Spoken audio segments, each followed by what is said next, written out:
Hello, welcome to Crimson Noir. No one could quite say when the stranger had entered the village. That, later, would become the most unsettling detail of all. St. Mary Mead prided itself on noticing things. Noticing who had new curtains, who had been seen speaking too long at the gate, who was limping slightly on the way to church. It was a village built on the gentle art of observation, and its residents considered it a kind of moral duty. Something unusual happened, someone always saw it happen, or believed they had, which often served just as well. Yet on the morning the body was discovered, the entire village agreed on one point, with an uncomfortable unanimity. No one had seen him arrive. The discovery itself was made by the postman, a brisk man who cycled the lanes as reliably as sunrise. He found the body just beyond the hedge line near the footpath that cut behind the old rectory garden, a quiet spot where ivy climbed stone and the lane narrowed into something older and more secretive. At first he thought it was a drunk who had slept badly. Then he saw the unnatural stillness, the angle of the head, the way the hands lay open as though releasing something invisible. He did not touch, he did not shout. He simply backed away, pale and practical, and went straight to the nearest door, where he rapped hard enough to wake the house and the village's conscience at the same time. By the time the constable arrived, a small knot of villagers had formed at a polite distance, their faces pinched with curiosity and fear. The hedges, still wet with morning mist, seemed to lean in, hiding and revealing with equal indifference. Someone murmured a prayer. Someone else murmured a name, though not the stranger's, because no one knew it. Miss Marple arrived as she always did when something went wrong, quietly, almost unnoticed until she was there. She had been on her way back from the baker's, her knitting bag over her arm, when she saw the cluster of bodies by the lane and the peculiar stillness that always accompanied bad news. She slowed, took in the arrangement of people, the way they held themselves, half repelled, half drawn, and then stepped closer with the mild patience of someone who'd lived long enough to know that panic never improved a situation. The stranger lay on his back, half in the grass, half on the compacted earth of the footpath. He was dressed well enough to suggest he had not spent the night outdoors by choice. His shoes were clean, his coat of good cloth, his collar neat. There was no mud on him, no obvious sign of a stumble from the lane. His face was calm in the way the dead sometimes looked when they had not been allowed the luxury of fear. Miss Marple did not stare at his face for long. Faces could be deceptive. Instead, she looked at the edges, the cuffs, the seams, the pockets.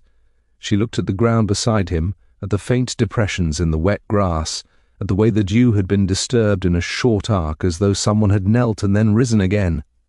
"Who is he?" someone whispered, as if naming would make the death real.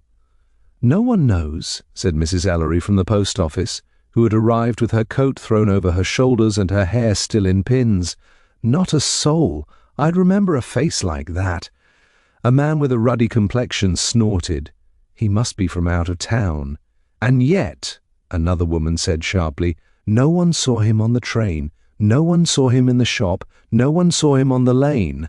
The constable, looking a little overwhelmed by the number of opinions, cleared his throat. "All right now, stand back.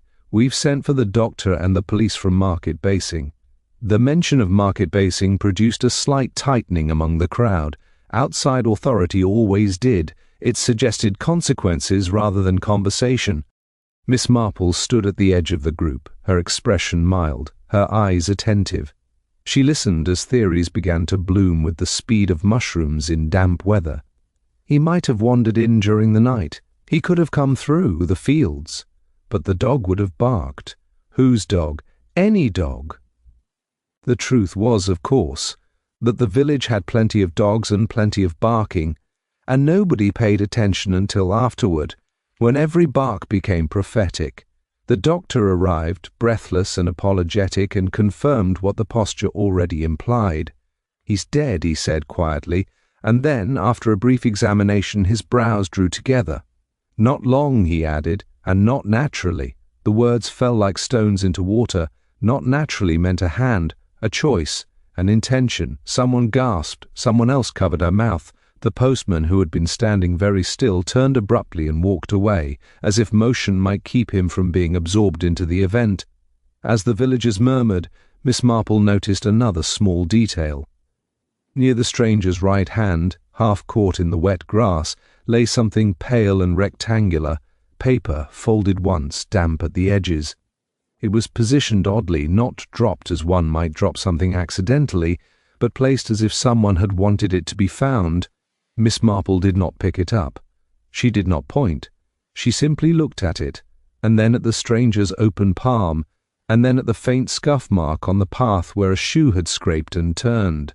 A message, she thought, or a misdirection. Behind her, Mrs. Ellery whispered, "It's like he appeared out of nowhere." Miss Marple smiled faintly, almost sadly. "No one appears out of nowhere," she said softly. "Not really." The police from Market Basing arrived a short time later, bringing with them a sturdier constable and an inspector whose calm seemed to press the air into order. He took one look at the body, then at the gathered villagers, and asked the question that would settle like a shadow over the next several days. "Which of you saw him arrive?" Silence answered him. A long, collective silence, thick with embarrassment and fear. Miss Marple watched the villagers exchange glances, each one searching the others for a memory that would absolve them of this omission. No one spoke, and in that silence, Miss Marple felt the first true chill of the day, because if no one had seen him arrive, then someone had wanted it that way. The inspector let the silence linger just long enough for it to become uncomfortable, then long enough again for discomfort to turn into self-consciousness. Villagers, Miss Marple thought, did not mind being curious, but they minded being shown to have failed at it. "All right," the inspector said at last, his tone neither accusing nor indulgent. "Then we'll begin with what we do know. Doctor?" The doctor repeated his findings in more precise terms, mentioning the time of death, the absence of any natural cause, and, after a brief hesitation, the faint discoloration at the stranger's temple that suggested a blow delivered with something small but firm. Nothing dramatic, nothing messy, just enough to end a life without announcing itself. "A blow?" Mrs. Ellery whispered, as though the word might be impolite. The inspector nodded. "And we'll assume," he said, "that whoever did it wanted to keep it quiet." The villagers shifted, drawing their coats tighter, although the morning had warmed. Quiet crimes were always more unsettling. Loud ones could be blamed on passion. Quiet ones suggested planning. The inspector turned to the constable from St. Mary Mead. "Get names," he said, "and I want a list of anyone staying in the village, anyone expected, anyone recently arrived." The local constable began scribbling, his pencil moving with more enthusiasm than his confidence. Miss Marple stayed near the edge, her bag hanging neatly from her arm. She watched the inspector as he stepped closer to the body, not to stare at it, but to study its surroundings. His eyes travelled over the grass, the hedge, the footpath, and the lane beyond. He paused at the damp, folded paper near the stranger's hand. "What's that?" he asked. No one answered. Several villagers looked away as if paper, too, could be contagious. The inspector crouched, used a handkerchief to lift the object carefully, and opened it with practiced restraint. Miss Marple saw his eyes flick across the writing, then still. "Interesting," he said quietly. "What does it say?" someone blurted, then immediately looked embarrassed by their own curiosity. The inspector folded the paper again. "Not yet," he said. "First, I'd like to know who would think to leave a note beside a body." Miss Marple felt the village flinch as one. In places like St. Mary Mead, notes were rarely left by accident. Messages were carried by people, delivered through glances and half-sentences, tucked into conversations like needles hidden in wool. Paper made things explicit. Paper meant accountability. The inspector addressed the group again. "Has anyone seen this man before, anywhere at all? Station, shop, churchyard, lane?" Faces tightened. People searched their memories not for truth but for safety. "I might have," said a woman near the back, uncertain. "At the butcher's, perhaps." "You might?" the inspector repeated. "Well, no, not him exactly," she amended quickly. "Someone like him." The inspector nodded, unamused. "Anyone else?" The postman, who had returned reluctantly and now stood a few paces away, spoke quietly. "I'd remember him," he said. "He wasn't here yesterday morning. I go that path every day." "Thank you," the inspector said. He looked at the postman more seriously than he had looked at anyone else. Reliable people were valuable. Miss Marple's attention drifted to the stranger's shoes again. Clean, not the shoes of a man who had tramped through fields or stumbled along muddy lanes. They were the shoes of a man who had been delivered close to where he died, or who had arrived in a way that avoided the village's usual routes. A motor car, perhaps, quiet, early, or a bicycle, or someone who knew the back way well enough to choose it. The inspector stepped aside with the doctor. The doctor pointed briefly toward the hedge, indicating the disturbed Jew Miss Marple had already noted. The inspector listened, then looked up, scanning the gathered villagers. "I'm going to ask you all to go home," he said. "No wandering about, no tidying up your gardens, no clearing paths. If you've seen anything unusual in the past 24 hours, you'll tell the constable. If you remember something later, you'll tell him then. Do not discuss this among yourselves." That last instruction was received with the same expression people wore when asked not to breathe. As the crowd began to disperse, Miss Marple noticed who left quickly and who lingered. Those who lingered were not necessarily guilty, they were simply hungry for certainty. Those who left quickly, however, often did so to retrieve something, an alibi, a hidden item, a story agreed upon before someone else spoke first. Mrs. Ellery hovered near Miss Marple as they moved away from the footpath. "It's dreadful," she whispered. "Absolutely dreadful, and no one saw him, not one person." Miss Marple smiled gently. "It's surprising," she said. Mrs. Ellery's eyes widened. "Surprising? Why?" Miss Marple looked ahead at the lane where two villagers walked side by side, speaking in low voices despite the inspector's instruction. "Because villagers see everything," she said softly, "unless they've been trained not to." Mrs. Ellery blinked, confused, then hurried off, already carrying the remark to someone else. Miss Marple returned to Rose Cottage by her usual route, but she altered her pace near the corner by the hedge opposite the old rectory. She paused, pretending to adjust her glove, and watched the lane carefully. A man passed carrying a bundle of newspapers under one arm, moving too quickly for a man with nothing on his conscience. A woman emerged from a gate, looked both ways, and went back inside as though she'd remembered something she hadn't meant to. The village was already rearranging itself. Inside her cottage, Miss Marple set her bag down and made tea. She took her time, letting the kettle come to its boil naturally, letting the cup warm her hands. People acted too quickly when frightened. Patience was a form of pressure. As she sat by the window, she thought of the note again. The inspector had not read it aloud, but his expression had changed when he saw it. That mattered. A note left beside a body was either confession, accusation, or invitation, and Miss Marple suspected it was the third. Someone wanted the village to look in a specific direction. The question was whether the direction pointed toward truth or away from it. She lifted her knitting, but her needles did not move. Outside, the village moved with cautious energy, a hive disturbed by an unseen hand. Somewhere, behind drawn curtains and closed doors, people were remembering and rehearsing. No one had seen him arrive, which meant, Miss Marple thought with quiet certainty, that someone had watched very carefully to make sure of it. By afternoon, the inspector's instructions had already begun to fray at the edges. St. Mary Mead was not built for silence. It thrived on controlled circulation. Information passed gently from one person to another, softened, adjusted, and returned improved. To ask it not to discuss a mystery was rather like asking a kettle not to boil. Miss Marple observed the first signs from her window. Mrs. Ellery crossed the lane twice within half an hour, once with purpose, once without. The butcher lingered longer than necessary outside his shop, hands clasped behind his back, watching who came and went. Two women paused at the corner, their heads bent together, then separated abruptly when they noticed Miss Marple's curtain move. She smiled faintly. People often believed discretion meant invisibility. Later that afternoon, the constable came to Rose Cottage, hat in hand, notebook already open.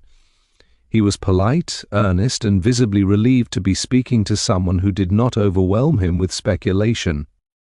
"The inspector asked me to check in with you, Miss Marple," he said. "See if you'd remembered anything else." "Oh," Miss Marple replied gently. "One always remembers more after lunch." He smiled uncertainly and waited. "I was thinking about the stranger's shoes," she said. "They were clean." The constable blinked. "Yes, well, and the path where he was found," Miss Marple continued. "It isn't used much at night. People prefer the lane. It's wider, safer." The constable nodded slowly. "So you think—" "I think he didn't wander in," Miss Marple said. "He went exactly where he meant to go." The constable wrote that down with more care than enthusiasm. "Anything else?" "Yes," Miss Marple said. "The note." The constable hesitated. "The inspector hasn't shared it yet." "I wouldn't expect him to," Miss Marple replied. "But you noticed where it was placed, didn't you?" "By the hand," the constable said. "Precisely," Miss Marple nodded. "Not dropped, positioned, which suggests intention, either by the victim before he died or by someone who wished it to appear so." The constable's pencil paused. "That's important." "It often is," Miss Marple said mildly. After he left, Miss Marple resumed her knitting, though she made very little progress. Her thoughts were occupied elsewhere, arranging impressions into patterns. By early evening, the inspector himself arrived, accompanied by the sturdier constable from Market Basing. They were conducting house-to-house inquiries, polite but persistent. When they reached Rose Cottage, the inspector accepted tea, which Miss Marple took as a good sign. "I understand you noticed the note early," he said conversationally once they were seated. "Yes," Miss Marple replied. "It rather wanted to be noticed." The inspector smiled thinly. "It reads as a message," he said, "but not a farewell." "Oh?" Miss Marple prompted. "It lists a name," the inspector said, "and a time." Miss Marple's needles paused. "A name familiar to the village?" The inspector hesitated just long enough. "Yes, and the time?" Miss Marple asked. "Last night, just before dawn." Miss Marple nodded. "Then it isn't an invitation," she said. "It's an accusation, possibly," the inspector agreed, "or a warning." "To whom?" Miss Marple asked. The inspector met her gaze directly. "That's what I'm trying to establish." Miss Marple considered this. "Was the name written clearly?" "Yes, and legibly, very." "Then," Miss Marple said gently, "the writer wished it to be read, which suggests they did not fear being understood." The inspector leaned back. "You think the victim wrote it himself?" "I think," Miss Marple replied, "that the victim wanted someone very specific to be afraid." The inspector exhaled. "We've spoken to the person named." "And?" Miss Marple asked. "He denies knowing the man." Miss Marple smiled sadly. "Denial is not the same as unfamiliarity. That evening the village gathered in smaller, more controlled groups. Kitchens rather than parlours, doorways rather than drawing rooms. Miss Marple received 2 visitors she had not expected and one she had. Mrs. Ellery arrived first, flushed with importance. "They're saying his name was James," she whispered. "James something, and that he was looking for someone." "Was he?" Miss Marple asked calmly. "So they say. And that he'd written letters, years ago." Miss Marple nodded. Letters have a way of outliving their writers.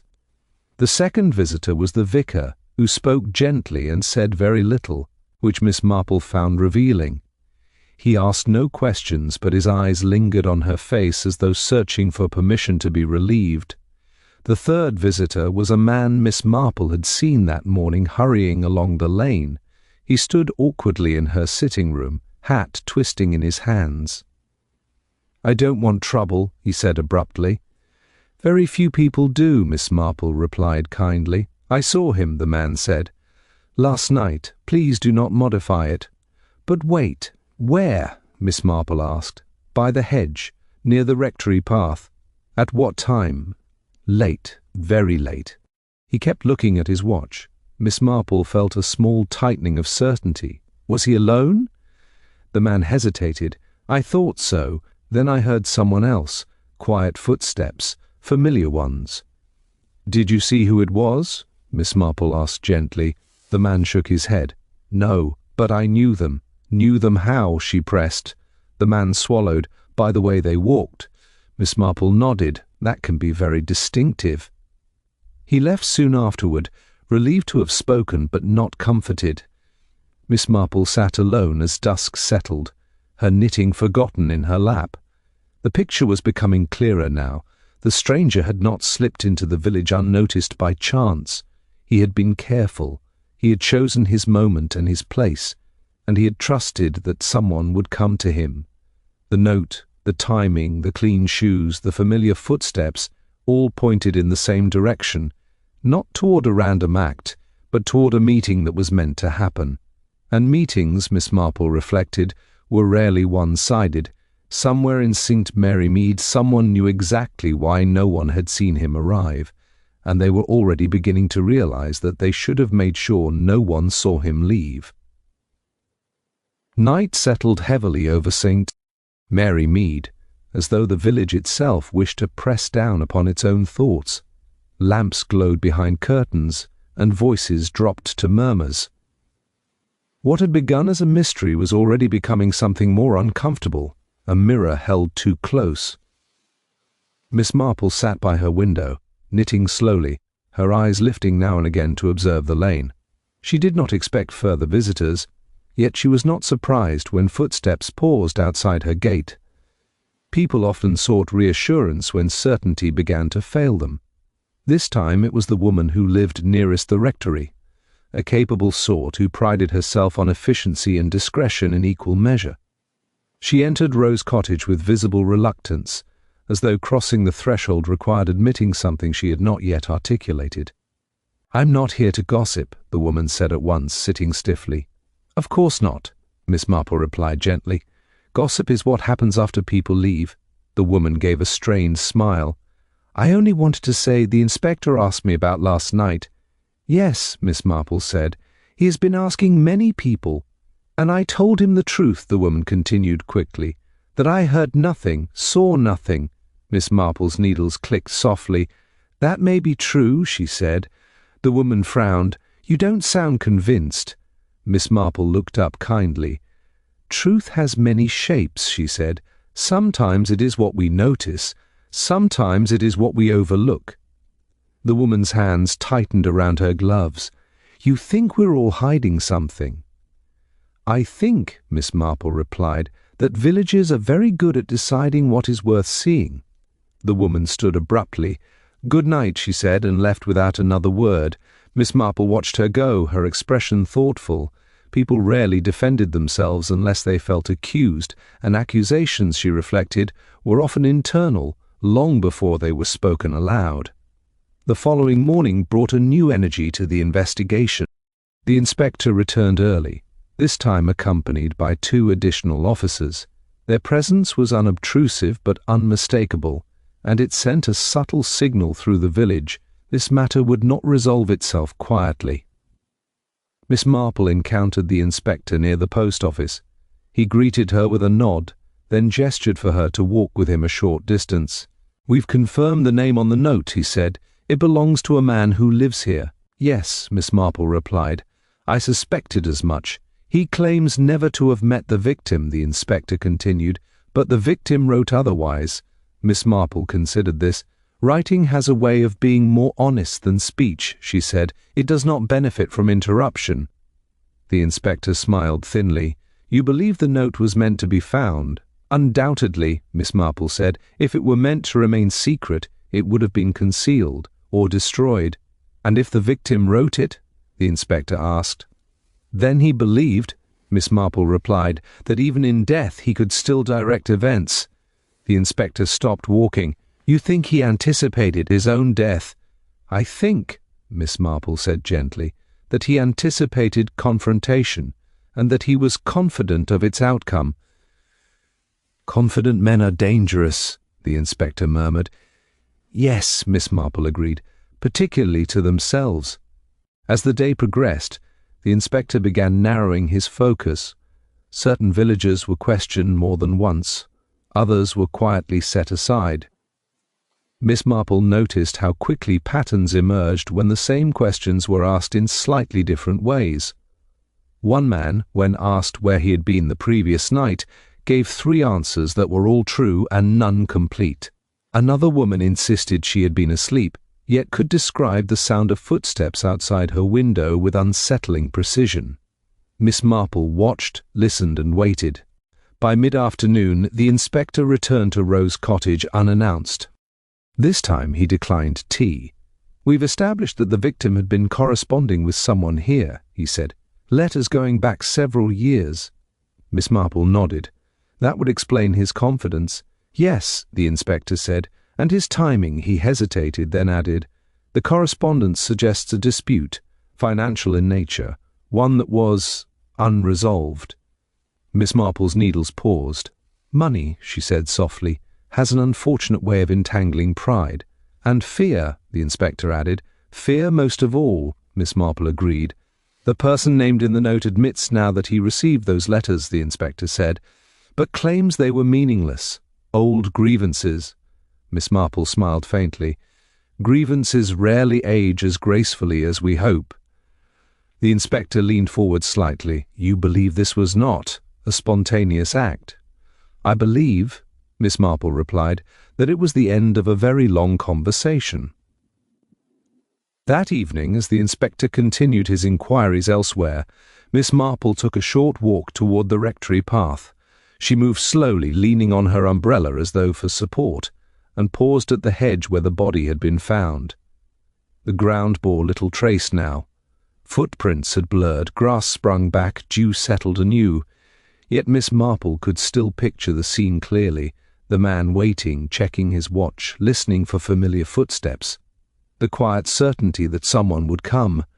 She imagined the meeting itself, words exchanged softly at first, then more sharply, the weight of years pressing into minutes, a moment when choice narrowed to a single action. Miss Marple closed her eyes briefly. Violence, she knew, often arose not from rage but from the sudden collapse of alternatives. As she turned back toward home, she noticed a figure standing some distance away, watching her. When she met his gaze, he looked away at once and hurried off down the lane. Miss Marple did not follow. There was no need. Back at Rose Cottage, she resumed her knitting, her hands steady. The village, she felt certain, was approaching the point at which silence would no longer serve its purpose. Someone had believed no one would see him arrive. Someone else had believed no one would see what followed. Both beliefs, Miss Marple reflected, were proving equally mistaken. The truth was not hiding. It was waiting, patiently, for the one person who could no longer afford to keep it. By the 5th day, the village had begun to fracture along invisible lines that had existed for years without anyone acknowledging them. People still greeted one another, still exchanged pleasantries, but the ease had gone. Words were weighed now, glances held a fraction too long, and silences spoke with unexpected clarity. Miss Marple observed these shifts with the quiet attentiveness of someone who understood that truth rarely announced itself all at once. It seeped slowly and persistently into the smallest corners of behavior. She noticed it first in the shops. Customers lingered less, conversations shortened abruptly when certain names were mentioned, and the bell above the door seemed to ring more sharply each time someone entered or left. At the post office, Mrs. Ellery sorted letters with exaggerated care, her usual eagerness replaced by restraint. She glanced at Miss Marple as though wanting to speak, then thought better of it. Miss Marple, for her part, said nothing to invite confidence. She asked only the sorts of questions that appeared harmless, whether the bread was fresh, whether the weather would hold, whether the inspector had been by again. People answered readily, relieved to talk without being asked to explain themselves. In such moments, Miss Marple found the truth often revealed itself obliquely. The inspector's presence had become a constant, though a quiet one. He moved through the village with deliberate patience, revisiting houses, rephrasing questions, allowing time to do its work. Miss Marple encountered him near the green that afternoon, where he stood watching two men speak in low voices before parting abruptly. "They're beginning to remember things," he said, not turning as she approached. "Yes," Miss Marple replied. "Memory improves under pressure." He smiled thinly. "We've confirmed the correspondence," he said. "The letters were real, frequent, increasingly insistent." "And unanswered?" Miss Marple asked. "Answered," the inspector said, but evasively, promises of discussion, requests for patience. Miss Marple nodded. "That would encourage persistence." "It did," the inspector agreed. "The victim believed he was owed something. He believed the village had benefited at his expense." "And was he wrong?" Miss Marple asked gently. The inspector hesitated. "Not entirely." That evening Miss Marple received an unexpected visitor. It was the man who lived near the rectory path, a quiet individual who had always kept to himself. He stood awkwardly in her sitting room, hat clutched tightly in his hands. "I didn't want to get involved," he said at once, "but I can't sleep." "No one expects sleep under such circumstances," Miss Marple replied kindly. "I heard them arguing," he said, lowering his voice. "Not loudly, just urgently." "On the night he died?" Miss Marple asked. "Yes," the man said. "Near the hedge I recognized one voice." Miss Marple waited. "It belonged to someone I've known all my life," he continued. "Someone respectable." "Yes," Miss Marple said softly. "Respectability is often the most convincing disguise." The man swallowed. "I didn't see anything, just heard." Then there was silence. "And after?" Miss Marple prompted. "Footsteps," he said. "One set leaving, quickly but not running." Miss Marple nodded. "Thank you," she said. That was not easy to share. He left soon after, lighter for having spoken, though still troubled. As night fell, Miss Marple reflected on what she had learned. The stranger had not come unannounced. He had come as expected, though not welcomed. His arrival had been anticipated by at least one person, perhaps more, and his confidence had rested on that expectation. He believed he would be met, heard, and perhaps appeased. Confidence, she knew, was rarely misplaced without reason. The following morning brought another development. The inspector called on Miss Marple once more, this time with a sense of purpose that had been absent before. "We've identified the person named in the note," he said, "and we've established a connection that goes back over 20 years. Miss Marple inclined her head, long enough for resentment to mature. "Yes," the inspector said, "long enough for guilt to be shared." He paced the small room. "The financial arrangement was legal at the time," he continued, "but questionable. The victim was excluded, others benefited." "And silence followed," Miss Marple said. "Exactly," the inspector replied, "silence reinforced by mutual interest." Miss Marple poured tea and offered him a cup. He accepted absently. "What troubles me," he said, "is the note. If the victim wrote it, he was pointing a finger. If someone else placed it, they were redirecting attention. Or," Miss Marple said gently, "they were ensuring it could not be ignored." The inspector looked at her sharply. "You think the victim expected violence?" "I think he expected fear," Miss Marple replied, "and believed fear would suffice." "But it didn't," the inspector said. "No," Miss Marple agreed. "Fear is unpredictable when it is cornered."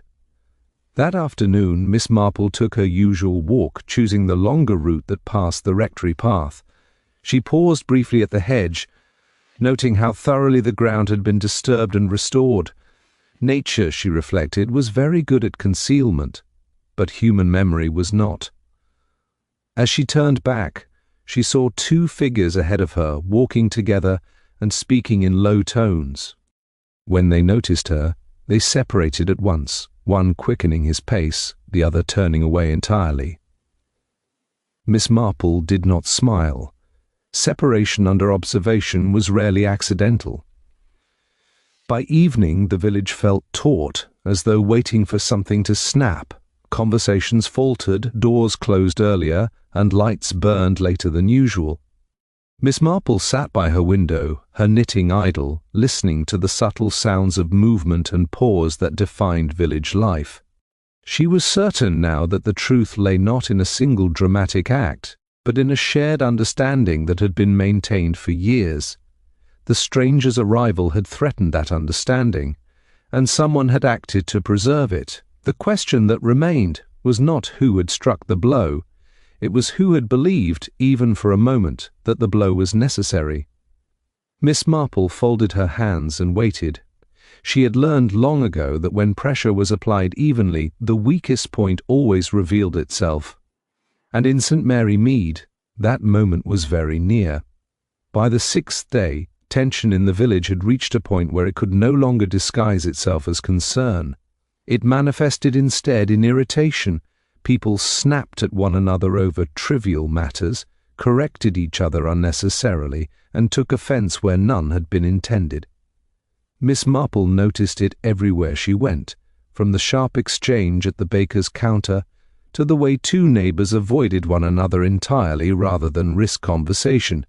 She sensed, too, that the inspector had reached a similar conclusion. His inquiries, once gentle and exploratory, had grown more focused. He returned to certain houses repeatedly, not to accuse but to unsettle. Repetition, Miss Marple knew, was one of the most effective tools in such situations. People grew careless when they believed they had already answered everything. That afternoon Miss Marple encountered him near the green once more. He was standing beside the bench where older residents liked to sit and discuss weather and ailments, though today the bench was conspicuously empty. "They're growing tired," he said quietly, without preamble. "Yes," Miss Marple replied, "fatigue erodes discipline." He nodded. "And discipline is all that's been holding this together." They walked a little way together in silence. The village looked deceptively peaceful under the pale sky, hedges neatly trimmed, doors freshly painted.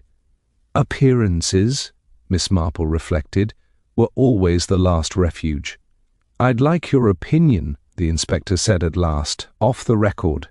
Miss Marple inclined her head. "The man named in the note," he continued, "has an alibi for the night. Not an airtight one, but strong enough that it would be difficult to challenge without cooperation from others." Miss Marple smiled faintly.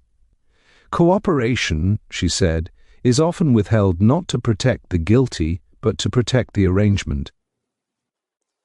"That's what troubles me," the inspector admitted. "I don't believe this was done for personal gain alone." "No," Miss Marple agreed. "It was done to preserve something shared." The inspector stopped walking.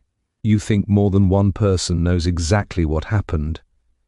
"I think," Miss Marple said gently, "that more than one person understands why it happened." That evening Miss Marple decided to make a small alteration to her routine. Instead of returning home directly after supper, she took a slow walk along the rectory path, pausing now and again as though for breath. She did not expect to be followed. She expected to be noticed. Her expectation was rewarded. A figure emerged from a gate further down the lane, hesitated, then continued on at a measured distance behind her. Miss Marple did not turn. She walked steadily, allowing the distance between them to close and widen naturally, as though she were unaware. At the bend near the hedge she stopped abruptly to examine a plant, leaning heavily on her umbrella. The footsteps behind her stopped as well. "Good evening," Miss Marple said without turning. There was a pause, then a voice replied, polite but strained, "Good evening." She turned then, meeting the eyes of a man she had known for years, though never closely. He was one of those people whose presence blended easily into the village, unremarkable enough to escape notice, yet reliable enough to be trusted. "You were walking very thoughtfully," he said, as though offering an explanation. "Yes," Miss Marple replied, "I often do." They stood there for a moment, neither moving. The hedge beside them rustled faintly in the evening breeze. "I didn't mean to startle you," the man said. "You didn't," Miss Marple replied. "You meant to speak." He sighed, the sound carrying both relief and resignation. "I don't know how much longer this can go on." Miss Marple regarded him kindly. "That is usually when people decide to tell the truth." He looked away. "It isn't as simple as that." "No," Miss Marple said, "it never is. He came here because he believed he had been cheated," the man said suddenly, "and in a way he was." Miss Marple nodded. "Belief is a powerful motivator. He thought naming one person would force the rest of us to act," the man continued. "But he didn't understand how tightly things were bound together." "Did he understand you?" Miss Marple asked gently. The man's shoulders slumped. Too well. They stood in silence again. Somewhere in the distance a door closed softly. "You were there," Miss Marple said, not accusing, merely stating. "Yes," he admitted. "I heard the argument. I didn't intervene." "Why not?" she asked. "Because I thought it would resolve itself," he said bitterly. "I thought fear would be enough." "And when it wasn't?" Miss Marple asked. The man swallowed. "Then it was too late." Miss Marple did not press him further. She did not need to. What mattered was not confession, but alignment. People spoke most freely when they believed they were not being judged. The next morning the inspector called upon Miss Marple early. He looked tired, but there was a new clarity in his expression. "We've had a breakthrough," he said. "Oh?" Miss Marple replied. "One of the villagers admitted to being present at the meeting by the hedge," he continued. "Not as the one who struck the blow, but as a witness." Miss Marple nodded. "That will change the balance." "It already has," the inspector said. "Others are reconsidering their silence." "Silence," Miss Marple said softly, "becomes heavy when it is no longer shared." The inspector hesitated. "You're certain this will end in confession?" "I'm certain," Miss Marple replied, "that it will end in explanation. Confession is only one form of that." As the day progressed, Miss Marple sensed the shift spreading through the village. Conversations halted when she passed, not from suspicion but from awareness. People knew now that the shape of events was changing, that what had been carefully contained was beginning to leak. By evening the inspector had summoned several villagers to a private meeting at the hall. Miss Marple was not invited, nor did she expect to be. Her role was nearly complete. She sat by her window as dusk settled, her knitting resting idle in her lap. Somewhere beyond the hedges, voices rose and fell, carried faintly in the air. She did not strain to hear them. What mattered was that they were speaking at all. No one had seen him arrive, but now someone was ready to admit they had been waiting for him. Miss Marple smiled faintly, not in triumph but in recognition. The truth, she reflected, did not always need to be discovered. Sometimes it simply needed to be allowed to surface, and when it did, it brought with it not peace, but understanding, which, in villages like St. Mary Mead, was often the best one could hope for. The meeting at the hall did not last long, but its effects rippled outward through the village, like a stone dropped into still water. By morning, St. Mary Mead felt altered in a way that could not be attributed to rumour alone. Something more substantial had shifted. People greeted one another with the careful courtesy reserved for situations in which everyone knows the same thing, but no one is yet certain how openly it may be acknowledged. Miss Marple sensed it at once when she stepped out into the lane. The doors opened a little more slowly. Curtains moved, then stilled. Conversations that began confidently faltered when she approached, not out of suspicion, but because her presence reminded people of how much had already been understood without being said. She walked as far as the green, where the bench was occupied again, though the talk there was subdued. A man cleared his throat unnecessarily, another stared fixedly at the ground. Miss Marple passed with a mild smile and a nod, receiving several nods in return that were more respectful than friendly. By mid-morning, the inspector came to Rose Cottage. He did not remove his coat this time. "We're nearly there," he said, not bothering with the preamble. Yes, Miss Marple replied. The most difficult part is usually just before the end. He nodded. We confronted them with the inconsistencies, not accusations, just the facts placed side by side. And they didn't fit, Miss Marple said. No, the inspector agreed. Not once people realized they could no longer maintain them alone. He hesitated, then added, The man who struck the blow still hasn't admitted it. Miss Marple poured tea. He won't, she said gently. Not yet. You think someone else will? The inspector asked. I think, Miss Marple replied, that someone else will make it impossible for him not to. The inspector studied her for a moment, then smiled ruefully. You have a way of being right about these things. It's not the way, Miss Marple said. It's a habit. As the day wore on, Miss Marple received several visitors, though none announced their purpose. One came ostensibly to borrow sugar, another to ask after her health. Each lingered just long enough to test the safety of speaking, then retreated, relieved to have said nothing that might commit them too soon. Late in the afternoon, however, one visitor stayed. She was a woman of middle years, competent and brisk by nature, whose confidence had always rested on her ability to manage situations quietly. She sat stiffly in Miss Marple's sitting room, hands folded tightly in her lap. I can't do this any more, she said suddenly. I can't pretend I wasn't there. Miss Marple regarded her kindly. Then you mustn't, she said. I didn't kill him, the woman went on quickly, but I saw it happen. Yes, Miss Marple replied. I know. The woman looked startled. You do? I knew someone had, Miss Marple said gently, and that it would be someone who believed silence was the least harmful choice. The woman's composure broke then, just slightly.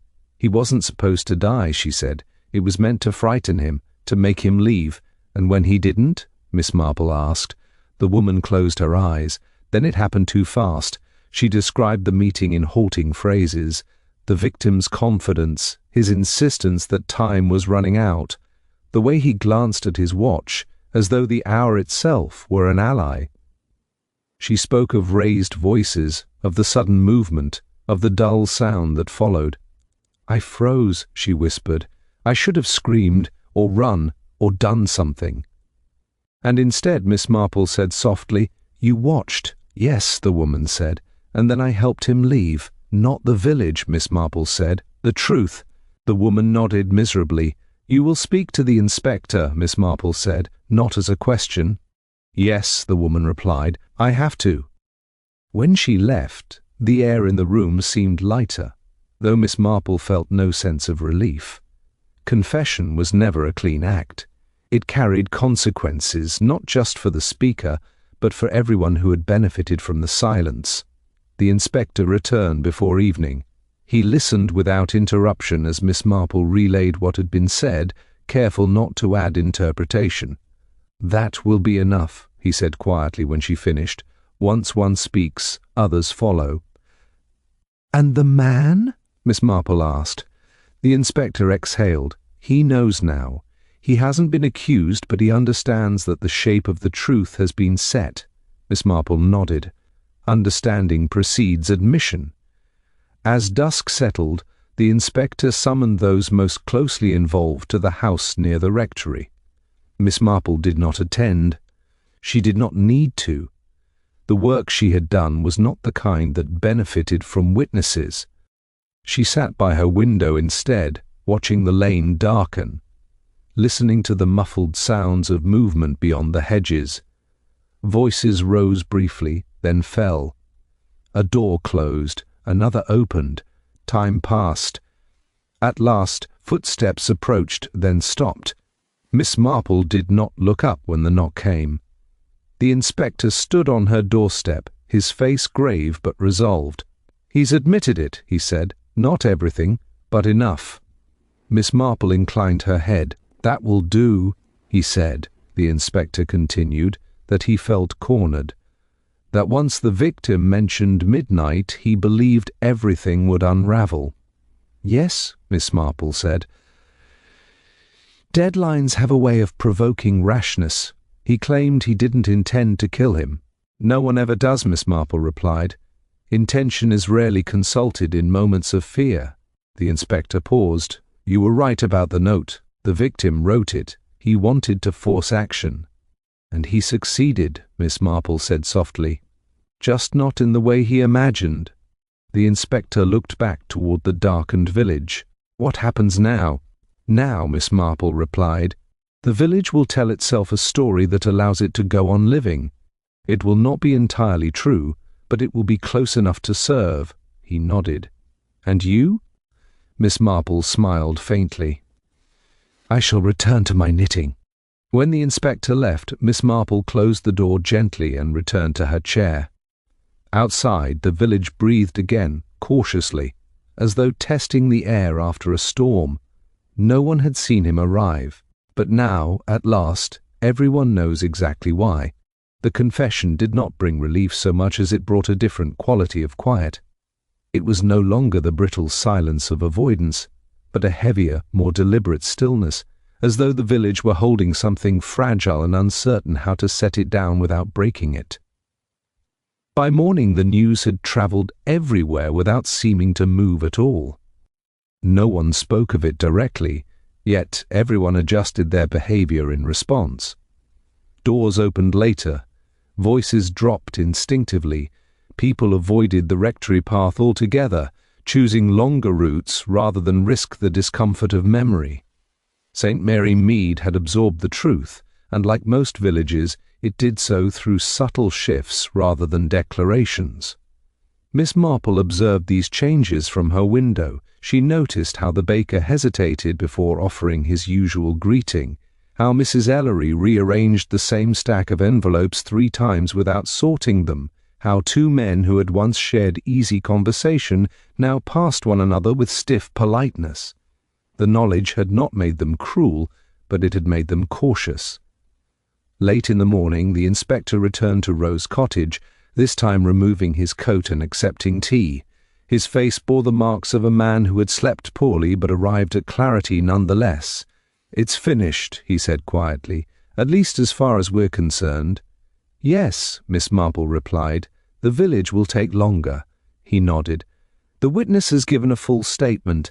Others confirmed parts of it, and the man himself, he hesitated, he said very little. They rarely do, Miss Marple said. Words become expensive once they carry consequences. The inspector looked at her thoughtfully. He didn't deny it, he said, but he insisted it wasn't murder in his mind. He said it was a moment. A moment, Miss Marple repeated gently, built on years. Yes, the inspector agreed. That's what he couldn't quite accept. They drank their tea in silence for a moment. Then the inspector added, The note complicates things. It was meant to, Miss Marple replied. The victim believed control lay in exposure. And instead, the inspector said, it accelerated everything. Deadlines often do, Miss Marple said. They reduce choice to impulse. When he left, Miss Marple resumed her knitting, though her needles paused frequently as her thoughts wandered. She reflected on the victim, not with sympathy exactly, but with understanding. He had come believing himself armed with truth and timing. He had believed that once he arrived, events would align in his favor.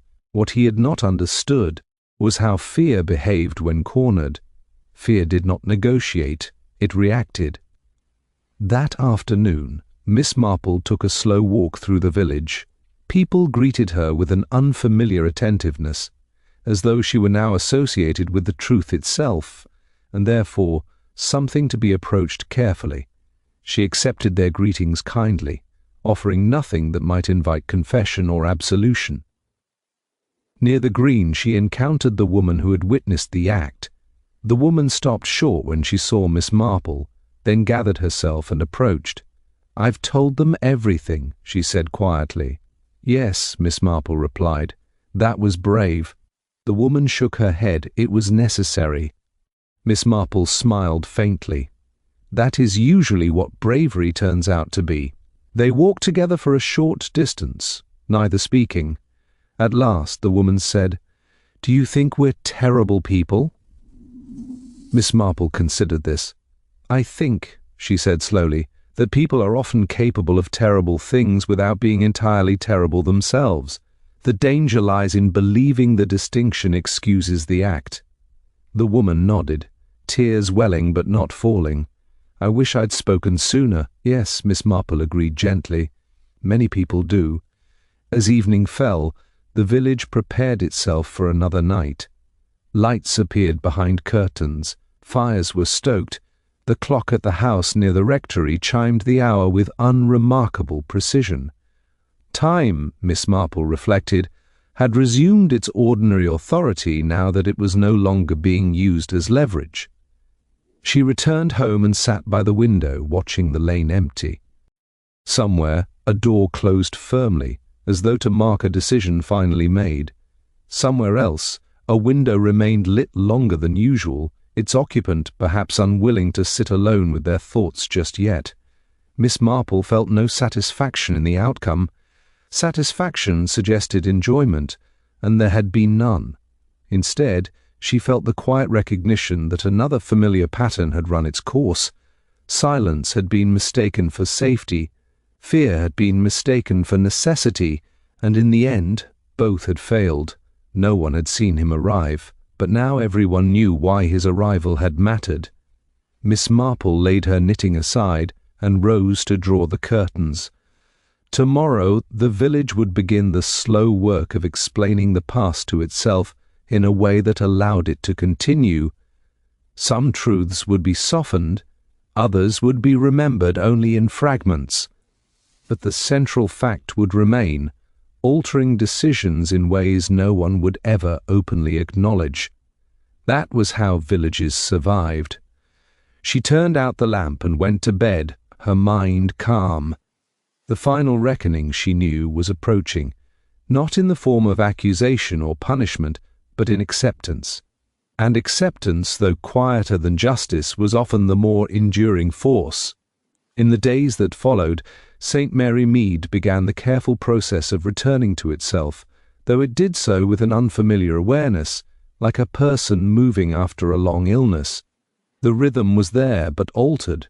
People woke at the same hours, attended to the same duties, exchanged the same greetings, yet each action seemed to carry an added weight, as though everyone were conscious of how easily normality could be disrupted. Miss Marple noticed that people no longer hurried quite so much.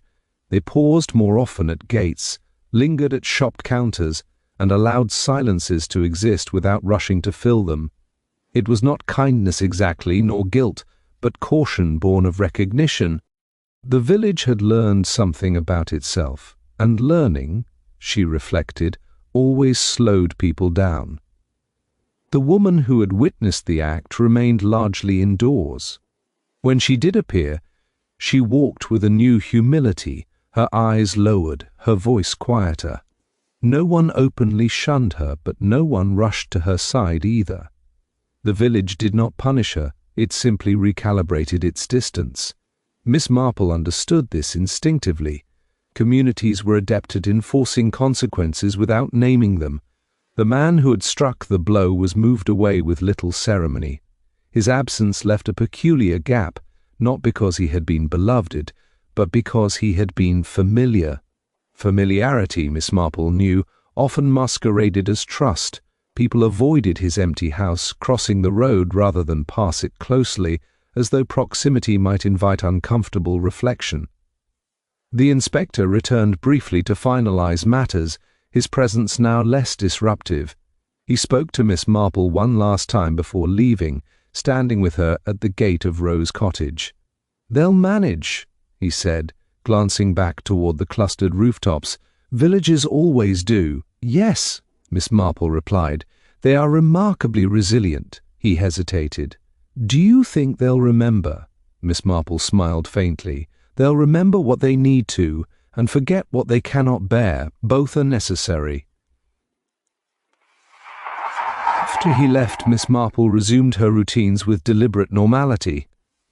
She attended church, where the sermon avoided specifics but lingered on responsibility and the dangers of deferred truth. She visited the shops, where Mrs. Ellery greeted her with careful warmth, her usual animation subdued but sincere. She took her walks along the lanes, though she avoided the rectory path, not out of fear, but out of respect for the space where events had converged. One afternoon, Miss Marple encountered the boy who had discovered the body. He stood near the green, kicking at a stone, his expression thoughtful in a way that did not belong to his years. "Will things be all right now?" he asked her abruptly. Miss Marple considered him carefully. "They will be different," she said, "but different is not always worse." He frowned. "I keep thinking about him just being there, like he came out of nowhere." Miss Marple nodded. "That can happen," she said gently. "When people arrive carrying the past with them." The boy accepted this with surprising seriousness and ran off to rejoin his friends, already turning the moment into memory. As the week drew to a close, the village hosted a small gathering, not formal enough to be called an event, but deliberate enough to mark a transition. Tea was served. Conversations were cautious but civil. People spoke of gardens, weather, and plans for spring, all the while skirting the edges of what had happened without naming it. Miss Marple sat quietly among them, listening more than speaking. She noticed how certain names were avoided, how glances flickered when particular topics arose, how relief and discomfort coexisted in equal measure. This, she knew, was the village negotiating its own narrative, selecting which parts of the truth it could live with openly. Late in the afternoon, the host's wife approached Miss Marple, her expression composed but tired. "I wanted to thank you," she said simply. Miss Marple inclined her head. "For what?" "For listening," the woman replied, "and for not forcing anything." Miss Marple smiled gently. Forcing rarely produces understanding, only compliance. The woman nodded, as though this confirmed something she had been struggling to articulate. "We told ourselves silence was kindness," she added quietly. "Yes," Miss Marple said, "that is a very common mistake." As the gathering ended, Miss Marple walked home alone, the lane quiet beneath her feet. The sky was clear, the air cool, and the village lay settled behind her, not peaceful but steadied. She felt no sense of completion, only the calm certainty that the most difficult part was nearly over. Someone had arrived unseen, carrying a grievance nurtured over years. Someone else had met him, believing fear would be enough to send him away. Between those two beliefs, a life had ended, and a village had been forced to confront the cost of its own careful arrangements. Miss Marple reached her gate and paused, looking back once at the darkened roofs and hedges. The village would move forward, she knew, but it would do so with a faint, enduring awareness that certain truths could not be indefinitely deferred. She went inside, closed the door, and sat by her window, her knitting resting idle in her lap. Tomorrow would bring nothing remarkable. And that, she reflected, was precisely how healing began. The final reckoning was not loud. It did not demand confession or spectacle. It unfolded quietly, in changed habits, in altered silences, in the knowledge that the next stranger to arrive would not be so easily overlooked. Miss Marple watched the lights go out one by one and felt the village exhale. It was ready, at last, to live with what it knew. The village settled into its new equilibrium with a kind of quiet determination.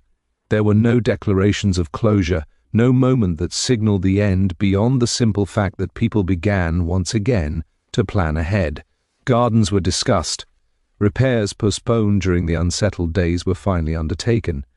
Invitations were issued for small gatherings that felt tentative but sincere. Life, having paused to take stock, resumed its forward motion. Miss Marple observed this with the mild satisfaction of someone who understood that healing rarely looked dramatic. It was composed instead of small adjustments repeated daily until they formed a pattern strong enough to bear weight. She noticed how people listened more carefully now, how interruptions were fewer, how disagreements were handled with less certainty and more patience. The village had not become wiser overnight, but it had become more cautious about its assumptions.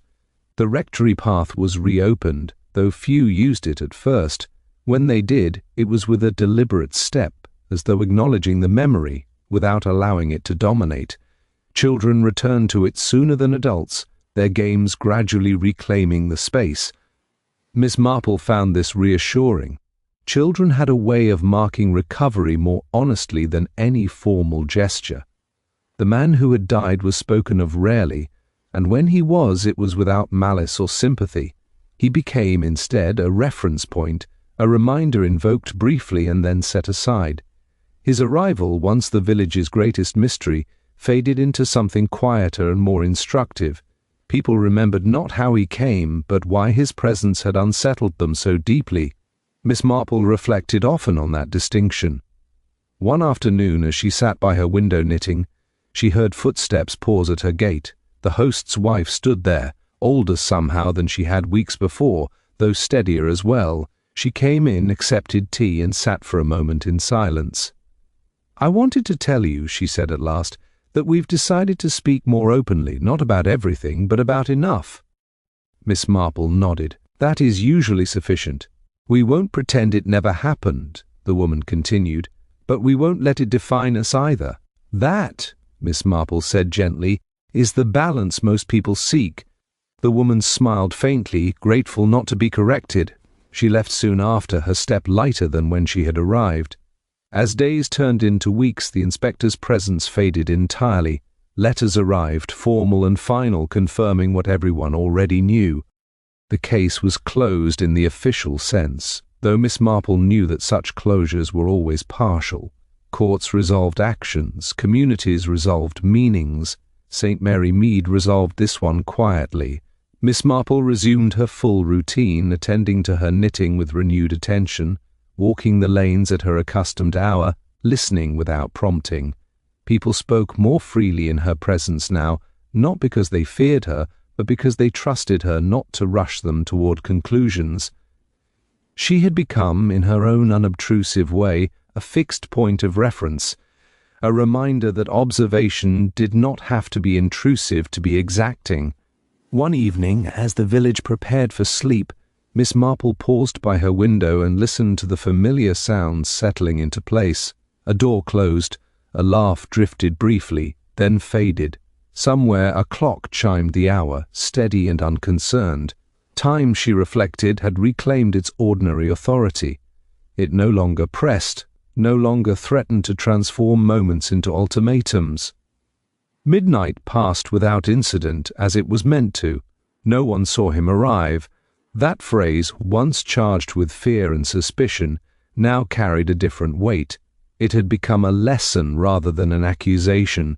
The village understood at last that what went unseen was not always accidental, and that attention, when withheld deliberately, carried consequences of its own. Miss Marple did not dwell on the matter. Dwelling was a luxury best avoided.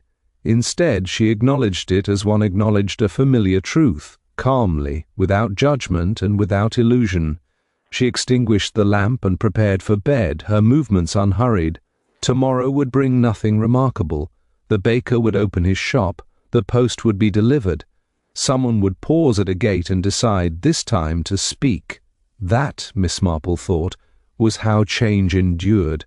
The mystery had ended not with spectacle, but with recognition of fear, recognition of shared responsibility, recognition of the quiet ways in which people chose what to see and what to ignore.